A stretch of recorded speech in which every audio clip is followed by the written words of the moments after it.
आजकाल प्रत्येकच गोष्टीमध्ये आपण लाईटचा वापर करत असतो. जिथं तिथं आपण लाईट ही जास्त प्रमाणात यूज करायला लागलो आहेत. पण सर्वच जण जेवढ्या प्रमाणात लाईट यूज करतात तेवढ्या प्रमाणात लाईट ही बनत नाही. त्यामुळे आता प्रॉब्लेम क्रिएट होत चालले आहेत. लाईट कटौती होत चाललेली आहे. सोबतच खूप काही गोष्टी अशा आहेत की ज्या आता सरकारसमोर एक प्रश्न निर्माण करत आहेत. तर त्या प्रश्नाचं सोल्युशन म्हणून सरकारनं जे आपल्याला नॅचरल वीज मिळते, जसं की सौर म्हणजेच की सूर्यापासून जे ऊर्जा आपल्याला मिळते त्याचं आपण विजेमध्ये रूपांतर करायचं, म्हणून त्यासाठी आपण सौर पॅनल लावले पाहिजे.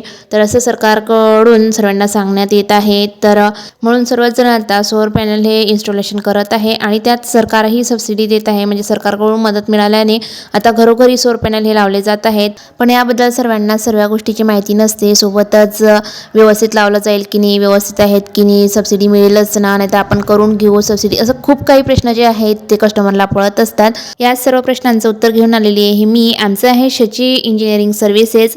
यामार्फत आम्ही सौर प्लांटेशन सोबतच बाकी इलेक्ट्रिकचे जे काम आहे तेही आम्ही घेत असतो. आणि आज आमचं पहिलं सोलर पॅनल इन्स्टॉलेशनचं जे काम होतं ते खूप सक्सेसफुली पूर्ण झालेलं आहे.